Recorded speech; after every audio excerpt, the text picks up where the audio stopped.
Hello friends, welcome to study with Kashi. Friends, आज की video में हम क्लास 12 केमिस्ट्री 2026 बोर्ड एग्जाम के चैप्टर नंबर 1 विलियन के न्यूमेरिकल्स को देखने वाले हैं। फ्रेंड्स, आज की वीडियो में हम पार्ट 4 को देखेंगे। इससे पहले हमने पार्ट 1, पार्ट 2 और पार्ट 3 कराया। अगर आपने वो वीडियोस नहीं देखी तो आप चैनल पर विजिट कर जरूर देखिएगा। तो देखिए फ्रेंड्स, इसमें हमारा न्यूमेरिकल है 3 ग्राम यूरिया को 100 ग्राम जल में घोलने पर जल के हिमांक में अवनमन की गणना कीजिए। तो जल के मोलर अवनमन स्थिरांक का मान 0.52 केल्विन किलो इंटू किलोग्राम प्रति मोल है। तो देखिए फ्रेंड्स, आप इस न्यूमेरिकल पर स्टार लगा दीजिएगा, क्योंकि ये न्यूमेरिकल हर साल आपसे 3 से 4 मार्क्स का पूछा जाता है। देखिए, कल की वीडियो में हमने जो न्यूमेरिकल करा था वो करा था क्वथनांक में वृद्धि के ऊपर, लेकिन आज की वीडियो में हम हिमांक में अवनमन के ऊपर जो हमारा न्यूमेरिकल बनता है उसको करने वाले हैं। तो चलिए देखते हैं। यहाँ पर बोला गया है 3 ग्राम यूरिया को, यानी कि कंपाउंड क्या है 3 ग्राम, यानी कि हमें क्या बोला गया है, विलय का भार कितना है 3 ग्राम है, यानी कि स्मॉल डब्ल्यू कितना है, स्मॉल डब्ल्यू है हमारा 3 ग्राम।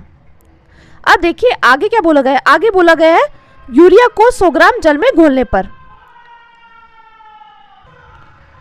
तो यानी कि यहाँ पर विलायक का भार कितना है 100 ग्राम है, यानी कि कैपिटल डब्ल्यू क्या हो गया, कैपिटल डब्ल्यू है यहाँ पर 100 ग्राम। अब देखिए आगे क्या बोला गया, घोलने पर जल के हिमांक में अवनमन की गणना कीजिए, यानी कि हमें यहाँ पर क्या निकालना है, हमें यहाँ पर डेल्टा टीएफ निकालना है। और देखिए जल के मोलर अवनमन स्थिरांक का मान कितना है 0.52 केल्विन इंटू किलोग्राम प्रति मोल है। तो यहाँ पर देखिए, यहाँ पर हमें कंपाउंड क्या दिया गया है, कंपाउंड दिया गया है यूरिया। यूरिया हमें कंपाउंड दिया गया, तो सबसे पहले हम क्या करेंगे, यहाँ पर हम यूरिया का अणुभार निकालेंगे। और हम जानते हैं कि यूरिया का रासायनिक सूत्र क्या होता है, NH2CO NH2 होता है। तो NH2CO NH2 का हम क्या करेंगे, अणुभार निकालेंगे। का अणुभार हम यहाँ पे लिखते हैं का अणुभार, यानी कि स्मॉल m। तो देखिए वो कितना आ जाएगा, हम जानते हैं नाइट्रोजन का कितना होता है, नाइट्रोजन का होता है 14 और हाइड्रोजन का होता है 1, लेकिन देखिए हाइड्रोजन के साथ 2 है तो यहाँ पर आ जाएगा 2 गुणा 1।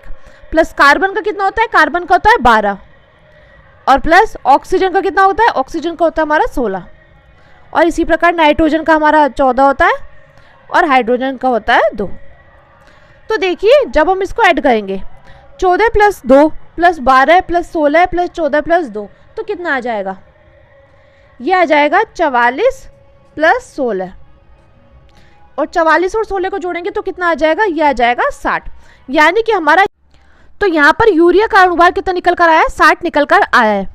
तो देखिए हमें यहाँ पर क्या दिया गया था, विलय का भार दिया गया और हमें विलायक का भार दिया गया और हमने क्या किया, यहाँ पर अणुभार निकाला है।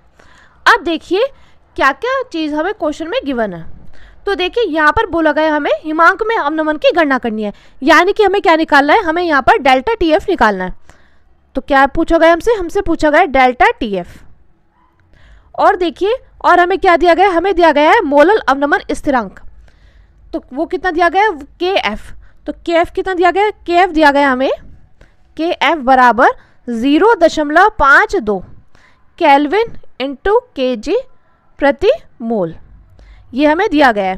और हम जानते हैं कि हमारा हिमांक में अवनमन का सूत्र क्या होता है। तो देखिए हमारा हिमांक में अवनमन का सूत्र क्या होता है, डेल्टा TF इजिकल टू 1000 गुणा KF into small w upon में small m into capital W, ये हमारा इसका सूत्र होता है। अब हम इसको ब्रैकेट में बंद कर देते हैं। अब हम लोग क्या करेंगे, हम यहाँ पर इन वैल्यूज़ को पुट कर देंगे। देखिए अगर हमारे बोर्ड एग्जाम में न्यूमेरिकल्स आते हैं तो हमें क्या पता होना चाहिए, हमें एक तो सूत्र अच्छे से पता होना चाहिए, दूसरा हमें वैल्यूज़ को रखना अच्छे से आना चाहिए और तीसरा हमें कैलकुलेशन अच्छे से आना चाहिए और चौथा हमें इसके मात्रक के बारे में अच्छे से पता होना चाहिए, क्योंकि अगर हमने मात्रक भी नहीं लिखा ना आंसर में तब भी हमारे मार्क्स कट हो जाते हैं। तो देखिए डेल्टा टीएफ हमसे पूछा था, तो डेल्टा टीएफ बराबर 1000, KF कितना दिया गया था, KF दिया गया था 0.52 और स्मॉल w कितना दिया गया था 3 ग्राम। अपॉन में हमारा अणुभार कितना निकल कर आया था, अणुभार निकल कर आया था हमारा 60 और देखिए कैपिटल W कितना था, कैपिटल W था 100 ग्राम। तो देखिए आप यहाँ पर देख पा रहे हैं, यहाँ पर देखिए 2 0 और 1 0, तो इससे ही कट हो जाएगा। अब देखिए कितनी बार में जाएगा, 3 एकम 3, 3 दूनी 6 और यहाँ क्या बचा, यहाँ 2, तो ये कितनी बार में जाएगा 0.2 3 4 2, तो यहाँ पर कितना आ जाएगा, यहाँ आ जाएगा डेल्टा TF बराबर 0.26 केल्विन। तो फ्रेंड्स हमारा इस क्वेश्चन का फाइनल आंसर निकल कर आ चुका है 0.26 केल्विन। मैं उम्मीद करती हूँ फ्रेंड्स आपको न्यूमेरिकल अच्छे से समझ में आया होगा। चलिए अब हम अगले न्यूमेरिकल को देखते हैं, जो कि है यहाँ पर देखिए अगला न्यूमेरिकल हमारा 20 डिग्री सेल्सियस ताप पर किसी अवाष्य वैद्युत अनवघट्य पदार्थ के 10 ग्राम को 100 ग्राम जल में घोलने पर वाष्प दाब 17.535 mm से घटकर 17.235 mm हो जाता है। तो विलय का आणविक द्रव्यमान ज्ञात करना है, यानी कि हमें यहाँ पर क्या ज्ञात करना है, स्मॉल m ज्ञात करना है। अब देखिए हमें क्वेश्चन में क्या क्या दिया है, तो देखिए क्वेश्चन में दिया गया है 20 डिग्री सेल्सियस ताप पर, तो यहाँ पर ताप का कुछ भी काम नहीं है।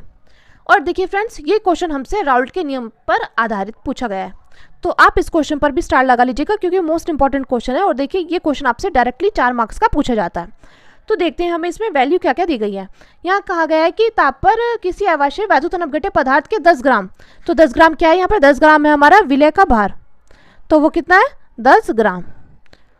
और देखिए को 100 ग्राम जल में घोलने पर, तो देखिए कैपिटल W यानी कि विलायक का भार कितना दिया गया है, 100 ग्राम दिया गया है। उसके बाद देखिए उसके बाद हमें क्या पूछा गया है, यहाँ पूछा गया है विलय का आणविक द्रव्यमान, यानी कि हमें क्या निकालना है, हमें स्मॉल m निकालना है। अब देखते हैं, और हमें यहाँ पर विलायक क्या दिया गया, तो हमें यहाँ पर विलायक का द्रव्यमान भी चाहिए। और हम जानते हैं विलायक का द्रव्यमान यानी कि जल का द्रव्यमान कितना होता है, विलायक का अणुभार कितना होता है, विलायक का अणुभार वैसे तो हम जानते हैं विलायक का अणुभार 18 होता है, लेकिन हम इसका अणुभार निकाल भी सकते हैं m। विलायक क्या था, H2O यानी कि जल था। तो हम जानते हैं हाइड्रोजन कितना होता है, हाइड्रोजन का परमाणु भार होता है 1, लेकिन यहाँ पर हाइड्रोजन के साथ 2 है, प्लस ऑक्सीजन का कितना होता है 16 होता है, तो 2 एकम 2 और 16 को जोड़ेंगे कितना हो जाएगा, ये हो जाएगा हमारा 18। अब देखिए यहाँ पर हमें क्या दिया गया है, यहाँ पर बोला गया है कि वाष्प दाब जल में घोलने पर 17.53 mm से घटकर 17.235 mm हो जाता है, यानी कि हमें शुद्ध विलायक का वाष्प दाब कितना दिया गया है, ये दिया गया है, और विलयन का वाष्प दाब ये दिया गया है। तो हम यहाँ पर लिखते हैं शुद्ध विलायक का वाष्प दाब, शुद्ध विलायक का वाष्प दाब, शुद्ध विलायक का वाष्प दाब यानी कि P0 बराबर कितना दिया गया है, 17.535 mm। और विलयन का वाष्प दाब कितना दिया गया है, विलयन का वाष्प दाब दिया गया है 17.235 mm। विलयन का वाष्प दाब यानी कि PS कितना दिया गया है, 17.235 mm दिया गया है। अब हम जानते हैं हमारा सूत्र क्या है, हमारा सूत्र है राउल्ट के नियम का P0 माइनस PS अपॉन में P0 is equal to small w upon small m into capital M upon capital W। तो ये क्या है, ये हमारा इसका सूत्र है। आपको राउल्ट का नियम का सूत्र अच्छे से पता होना चाहिए क्योंकि ऐसे क्वेश्चन हमें घुमा फिरा कर पूछ ले जाते हैं। अब देखिए बात आती है P0 यानी कि शुद्ध विलायक का वाष्प दाब कितना था, 17.535 माइनस, और देखिए विलयन का वाष्प दाब कितना था, 17.235 अपॉन में क्या आ जाएगा, शुद्ध विलायक का वाष्प दाब, तो 17.535 बराबर स्मॉल w कितना दिया गया था 10, और हमें क्या निकालना है, हमें स्मॉल m निकालना है, यानी कि हमें विलय का अणुभार निकालना है। और देखिए कैपिटल M कितना दिया गया है 18, और कैपिटल W कितना दिया गया है 100। अब देखिए जब हम इसमें से इसको घटाएंगे तो कितना आ जाएगा, यहाँ पर आ जाएगा 0.3, तो यहाँ आ गया 0.3 बटे में 17.535 बराबर 10 गुणा 18 बटे m गुणा 100। तो हमें क्या निकालना है, इस m को हम यहाँ पे ले जाएंगे और इसको हम यहाँ पे ले आएंगे और इसको हम यहाँ पे ले आएंगे, यानी कि हम इनके आपस में क्रॉस मल्टीप्लाई कर देंगे, तो हो जाएगा 17.535 गुणा 10 गुणा 18 बटे में आ जाएगा 30। वो 30 क्यों आ जाएगा, 30 इसलिए आ जाएगा क्योंकि यहाँ पर है 100, तो 100 की गुणा 0.3 में करेंगे तो 30 आ जाएगा। तो देखिए जब हम इनकी मल्टीप्लाई करेंगे तो कितना आ जाएगा, जब हम इनकी मल्टीप्लाई करेंगे तो आ जाएगा 3156.3 बटे में 30। तो देखिए 3156.3 बटे 30, तो कितना आ गया, ये आ जाएगा 105.12। तो देखिए हमारे इस क्वेश्चन का फाइनल आंसर क्या निकल कर आ चुका है, विलय का अणुभार निकल कर आया 105.12। मैं उम्मीद करती हूँ फ्रेंड्स आपके न्यूमेरिकल अच्छे से समझ में आया होगा। चलिए अब हम अगले न्यूमेरिकल को देखते हैं, जो कि है, देखिए अगला न्यूमेरिकल है 27 डिग्री सेल्सियस पर यूरिया के m/10 विलियन का परासरण दाब ज्ञात कीजिए। यहाँ पर हमें R का मान दिया गया है 0.0821 लीटर इंटू वायुमंडल प्रति केल्विन प्रति मोल। तो यहाँ पर हमें टेम्परेचर कितना दिया गया है 27 डिग्री सेल्सियस। तो जब यहाँ पर हमें टेम्परेचर 27 डिग्री सेल्सियस दिया गया है तो हमें यहाँ पर क्या करना होगा, हमें इसको केल्विन में चेंज करना होगा। तो केल्विन में चेंज करने के लिए हमें यहाँ पर क्या करना होगा, 273 को ऐड कर देना होगा। तो यहाँ पर हमें केल्विन में मिल जाएगा। तो 27 में 273 को ऐड करेंगे तो कितना आ जाएगा, 300 केल्विन आ जाएगा। अब हमें R का मान क्या दिया गया है, R का मान दिया गया है 0.0821 लीटर वायुमंडलीय प्रति केल्विन प्रति मोल, ये हमें दिया गया है। अब हमें C यानी कि सांद्रता कितनी दी गई है, 1/10 मोल दी गई है। और हमें क्या पूछा गया, हमें यहाँ पर परासरण दाब पूछा गया है, यानी कि हमें पाई की वैल्यू पूछी गई है। तो देखते हैं परासरण दाब का हमारा फॉर्मूला क्या है, पाई = CRT। पाई = CRT, ये हमारा परासरण दाब निकालने का फॉर्मूला है। वैसे तो हमारे 3 फॉर्मूले हैं परासरण दाब निकालने के लिए, क्योंकि हमें यहाँ पर सांद्रता भी दी गई, टेम्परेचर भी दिया गया और R भी दिया गया, इसलिए हमने ये वाला फॉर्मूला अप्लाई किया। तो अब हम क्या करेंगे, इस फॉर्मूले हम वैल्यू को पुट कर देंगे। तो सांद्रता क्या है, सांद्रता 1/10 और R कितना है 0.0821 और टेम्परेचर कितना है, टेम्परेचर है हमारा 300।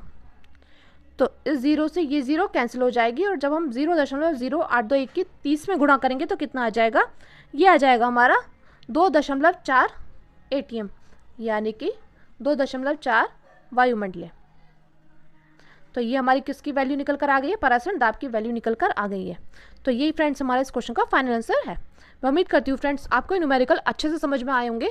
फ्रेंड्स हमने पार्ट 1, पार्ट 2 और पार्ट 3 और पार्ट 4 में चैप्टर 1 के सभी न्यूमेरिकल्स को कवर किया है, जो कि आपके बोर्ड एग्जाम में हर साल पूछे जाते हैं। तो अगर आपने पार्ट 1, पार्ट 2 और पार्ट 3 और पार्ट 4 नहीं देखे तो आप चैनल पर विजिट ज़रूर करिएगा। वैसे मैंने इनकी प्लेलिस्ट भी बना रखी है, आप वहाँ से जाकर इनको देख सकते हैं। तो चलिए फ्रेंड्स आज की वीडियो में बस इतना ही, मिलते हैं नेक्स्ट वीडियो में। Thank you, thanks for watching.